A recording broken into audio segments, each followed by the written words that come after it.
오늘은 빌립보서 1장 12절부터 26절 말씀을 통하여서 억울함 복음으로 풀어내라라는 제목으로 말씀 나누도록 하겠습니다. 바울의 삶을 보면 오늘 말씀에서 12절에 이렇게 시작합니다. 내가 당한 일이 복음 전파의 진전이 될 줄 알기를 원한다, 이렇게 적고 있지요. 여기서 내가 당한 일이 무엇일까요? 모두가 다 예상하는 대로 바울은 감옥에 갇히는 일이 있었는데, 여기서 내가 당한 일은 감옥에 갇혔던 일을 두고 말하고 있습니다. 오늘 계속해서 읽었던 말씀 중에서 나의 매임이 나의 매임으로 나의 매임에, 이런 식으로 육신에 매여 있음을 자꾸 얘기했던 이 표현들이 바로 바울이 감옥에서 이 글을 적고 있음을 얘기하고 있습니다. 사도행전 16장에 보면 이 빌립보 교회의 등장 배경과 이 상황들을 좀 설명해 주고 있는데요. 처음에 사도 바울은 이 마게도니아를 거쳐서 빌립보 쪽으로 올 마음이 없었습니다. 사도행전 16장 6절 7절에 성령이 아시아에서 말씀을 전하지 못하게 하시거늘 예수의 영이 허락하지 아니한지라. 성경 이 배경을 조금 아시는 분은 아시겠지만, 사도 바울은 아시아로 가서 메시지를, 복음을 전파하는 사역을 하고 싶어 했습니다. 그러나 그에게 허락된 것은 유럽 쪽이었죠. 그래서 마게도니아로 거쳐 이 빌립보 쪽으로 오게 되었던, 어떻게 보면 성령께서 이끌고 오셨던 이 사역이 되었습니다. 자신이 가지고 있었던 아시아를 향한 비전이 꺾였고, 그는 유럽으로 향하게 하셨으며, 빌립보 지역에 지금 이 사도 바울은 이곳에서 지금 복음을 전하면서 감옥에 갇혀 있는 상황을 말하고 있습니다. 이 지역에서 바울이 어떻게 되었는지 정확하게 설명되어 있는 것이 사도행전 16장에 계속 적고 있는데요. 16장 21절 24절에 보면 이런 말이 있습니다. 로마 사람인 우리가 받지도 못하고 행하지도 못할 풍속을 전한다 하거늘 무리가 일제히 일어나 고발하니 상관들이 옷을 찢어 벗기고 매로 치라 하여 많이 친 후에 옥에 가두고 간수에게 명하여 든든히 지키라 하니, 그가 이러한 명령을 받아 그들을 깊은 옥에 가두고 그 발을 차고에 든든히 채웠더니. 이 상황이 지금 현재 바울에 있었던 상황이었습니다. 내가 갇혀 있던 상황이 지금 이러한 상황입니다. 자신이 어떠한 꿈을 꾸고 그곳을 나갔던 상황도 아니었고요. 하나님께서 인도하였던 그 사역과 사명의 현장 속에 지금 어떻게 되었죠? 감옥에 갇혔던 상황이고, 그는 사람들에게 참소를 당하고 사람들에게 거짓 참소를 당하며 그는 감옥에 갇혔던 상황입니다. 여러분, 이게 얼마나 억울한 일입니까? 생각해보면 사도 바울은 다메섹 언덕에서 정말 그 예수님을 회심하여 만났습니다. 율법대로 정말 성실하게 살았던 사람인데 예수님을 만났습니다. 그 예수님을 만나고 이제 그 예수님을 위하여 한 인생을 한 인생을 던져드리고 그 예수님 위해서 살려고 비전을 복음을 주시는 그 사역을 위해서 살았는데도 불구하고 그는 고발과 거짓 참소로 인하여 감옥에 갇히게 되었다는 사실입니다. 여러분, 이것은 흡사 우리의 신앙의 여정에서도 마찬가지입니다. 우리가 신앙생활을 열심히 하고 또 때로는 살다가 성실하게 남한테 피 안 튀려고 열심히 살았는데도 불구하고 원통하고 억울한 일들이 생기기 마련입니다. 어떻게 보면 이 사도 바울은 그러한 삶을 지금 살고 있다라는 것이죠. 신앙의 여정 속에 그에게 기다렸던 것은 어떻게 보면 장밋빛 비례는 아니더라도 적어도 하나님께서 순탄하게 이끌어 주셨던 사역의 현장은 아니었습니다. 배신과 미움과 아픔이 있었고, 그의 삶 속에서 아픔조차도 내색하지 못하는 그 로마 시대의 매를 맞았던 그 사도 바울이었습니다. 이 억울함을 사도 바울은 어떻게 풀어냅니까? 내가 당한 것, 내가 매인 것, 이것을 그는 나의 복수나 나의 유익으로 끌어내지 않습니다. 그는 자신이 가지고 있었던 로마 시민권으로 이것을 이용하지 않습니다. 법정 송사 역시도 그는 이용하지 않습니다. 사람을 선동하거나 내가 옳다라고 막 그렇게 사람들에게 말하지도 않는 것 같습니다. 그는 세상의 방식이 아니라 복음으로 본인의 억울함들을 풀어내었습니다. 나의 모든 상황은 복음의 진전을 가져올 것이고 모든 것은 하나님께서 하신다는 이 사도 바울의 고백으로 사도 바울은 이 빌립보서를 하나하나 적고 가고 있음을 저는 발견하며 많은 은혜를 받고 있습니다. 이 사도 바울의 그 억울했던 상황과 이 환경을 복음으로 연결하고 돌파할 수 있었던 그 비결은 무엇인지 한 3가지 정도로 살펴보고 오늘 말씀에서 은혜를 나누려고 합니다. 첫 번째, 사도 바울은 모든 것을 협력하여 선을 이루어 가시는 하나님만을 믿고 나아갔다는 사실입니다. 13절에 보면 이러므로 나의 매임이 그리스도 안에서 모든 시대 안과 밖에 모든 사람에게 나타났으니, 여러분 이게 무슨 말입니까? 나는 지금 갇혔고 나는 아무것도 할 수 없는 상황이 되었습니다. 그럼에도 불구하고 자신의 그 갇혔던 것, 자신의 그 억울했던 상황을 모든 시위대 안과 시위대 밖에 있는 사람들, 자신을 참수했던 사람들에게 드러났다, 나타났다라고 적고 있는 것이죠. 무엇이 나타났습니까? 복음이 나타났다는 것이죠. 자신의 그런 억울하고 힘들었던 상황에 아무것도 할 수 없었던 무력하고 무기력한 모습의 자신의 모습을 발견하였지만, 본인은 정작 이어서 있었던 사건을 회고하여 보았더니, 아니 나를 참소하였던 그 사람들, 주변에 있던 밖에 있는 사람들, 믿지 않았던 그 사람들, 시위대 안과 밖에 있는 사람들을 통하여 하나님의 복음은 드러났다는 것이죠. 하나님의 그 영광과 그 뜻은 바울이 감옥에 갇혀 있었지만 바울의 그 감옥의 갇힘을 통하여서도 하나님께서 드러내셨다라는 겁니다. 바울과 신라의 있었던 이 사건에 사도행전 16장에 이어서 적고 있었던 것이, 바울과 신라가 감옥에 갇혀 있는 동안 감옥이 옥중의 문이 열려 있었던 사건이 등장하고 있습니다. 그가 바울과 신라가 감옥에서 기도와 찬송 중에 어떠한 일이 있었습니까? 옥중에 지진이 나서 감옥 문이 다 열리는 사건이 있었어요. 그때 간수는 자결을 하려 했었죠. 왜냐하면 죄수들이 다 나가게 돼버리면 본인도 죽게 되는 것을 알고 자결을 하려 했었지만, 그 순간 바울은 도망가지 않고 그 간수를 위해 남았습니다. 그 사건이 이 한 간수와 그 병사들의 모든 온 집안의 가족을 구원하게 되는 사건이 있었습니다. 이러한 사건을 통하여 주변의 수많은 사람들에게, 그 로마 군정과 시위대와 그 안에 있는 많은 로마 시민권들에게 이 복음의 진보들이 지속적으로 일어났고 불붙는 사건들이 있었다는 것이죠. 바울이 감옥 안에 있었던 것이 하나님의 뜻과 하나님의 그 비전과 사역들을 억누르거나 막지 못하였다는 것이죠.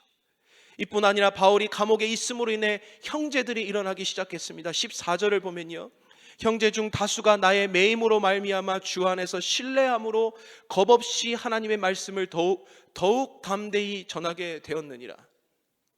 설명을 보면 간단합니다. 형제들이 더 복음을 전했다는 것인데요, 이렇게 여러 가지 형용사들을 적어낸 이유는 바울이 감옥에 갇힘으로 인하여서 이들이 신뢰함으로 겁없이 담대히 일어났다라는 것이죠.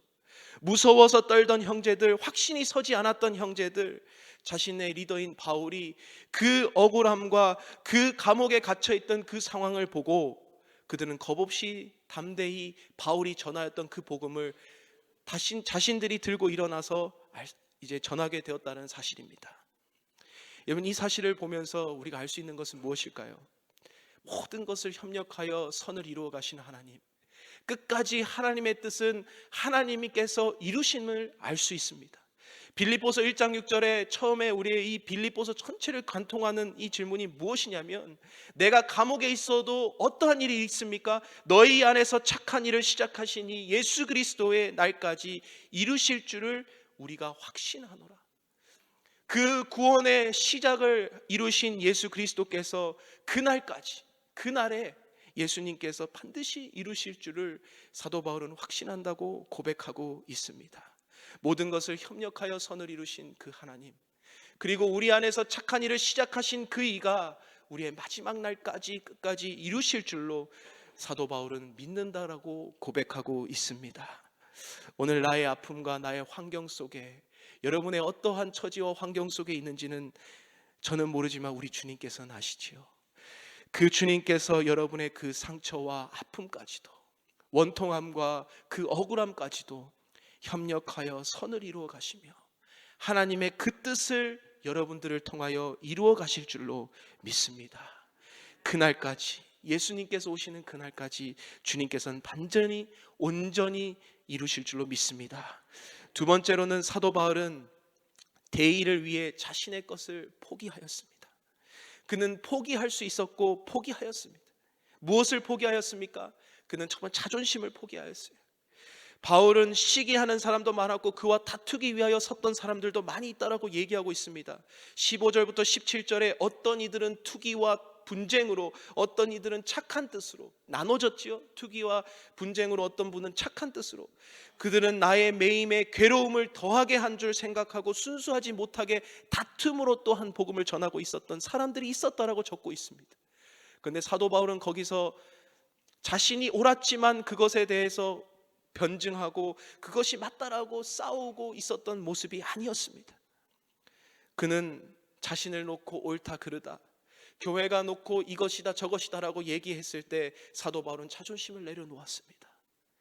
모든 것이 다 48절에 그러면 무엇이냐, 거칠애로 하냐 참으로 하냐 무슨 방도로 하든지 전파되는 그리스도니 이로써 나는 기뻐하고 또한 기뻐하리라. 어느 쪽이든 하나님의 복음이 전파가 된다면, 하나님의 뜻이 이루어질 수만 있다면 나는 그것으로 되었다라는 것이죠. 우리의 하나님의 사명과 있어서 찬반이 이루어질 수는 있지만 하나님의 그 뜻 안에서 우리가 다 하나가 되어야 될 줄로 믿습니다. 대의를 위하여, 하나님의 나라를 위하여 사도 바울은 모든 것을 버려놓고 그 하나님의 나라와 그 영광만을 위해서 나아갔다는 것이죠. 그랬을 때에 자신의 억울함과 자신의 원통했던 그 사건이 크게 보여졌던 것이 아니라 하나님 나라가 그렇게 크게 보여졌다는 것이죠.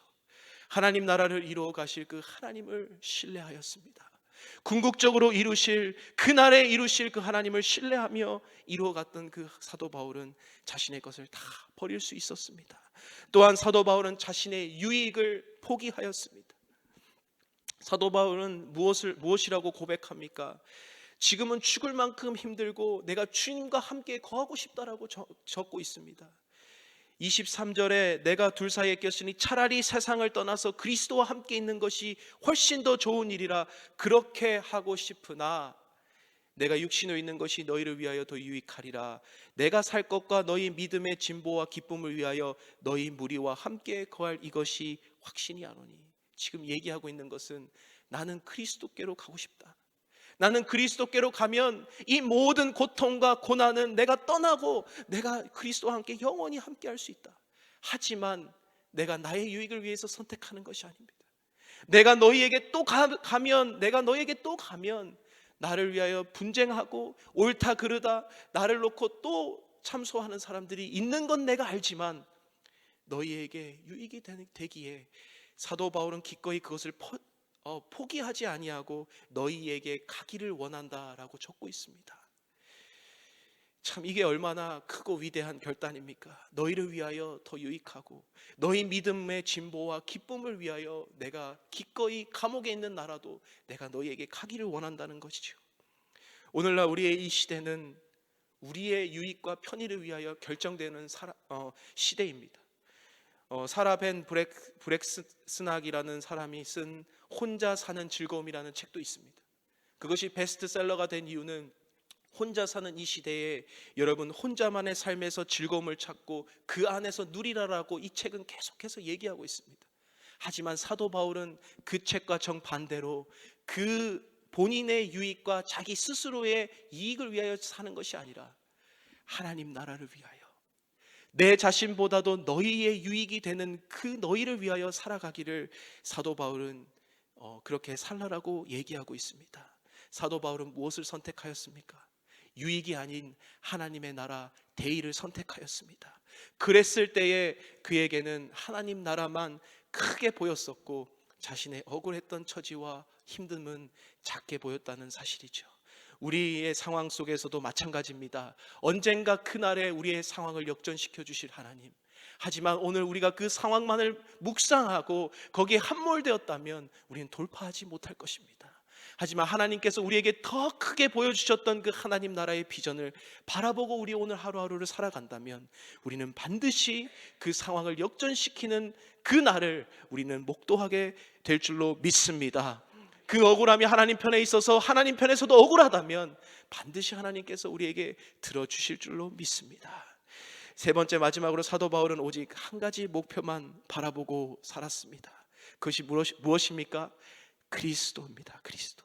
자신의 삶에 그리스도만 남고 그리스도만 전파되어지는 것, 그것이 사도 바울의 오직 목표였고 주 관심사였습니다. 20절에 나의 간절한 기대와 소망을 따라 아무 일에든지 부끄러워하지 아니하고 지금도 전과 같이 온전히 담대하여 살든지 죽든지 내 몸에서 그리스도가 존귀하게 되게 하려 하나니 이는 내가 사는 것이 그리스도니 죽는 것도 유익함이라. 이 고백은 하나님을 만난 사람의 입에서 나올 수 있는 고백입니다. 예수 그리스도를 인격적으로 만나고 그 예수 그리스도를 내 앞에 모시고 살아가는 그 성도는 내가 사는 것보다 그리스도가 사는 것, 그리스도가 존귀하게 되는 것, 나는 십자가와 예수 그리스도와 함께 죽고 그리스도와 함께 다시 살아가는 그 인생, 그것이야말로 우리의 삶의 목표와 최고의 것이 되어야 될 줄로 믿습니다. 사도 바울이 처음에 말했던 형제들아 내가 당한 일이 도리어 복음 전파의 진전이 되는 줄 너희가 알리라. 이 말씀은 참 오늘 우리에게 도전이 되어지고 우리에게 귀한 도전이 되어질 줄로 믿습니다. 말씀을 마무리하면서 바울은 힘들었던 본인의 상황과 억울함을 복음으로 연결하고 풀어냈습니다.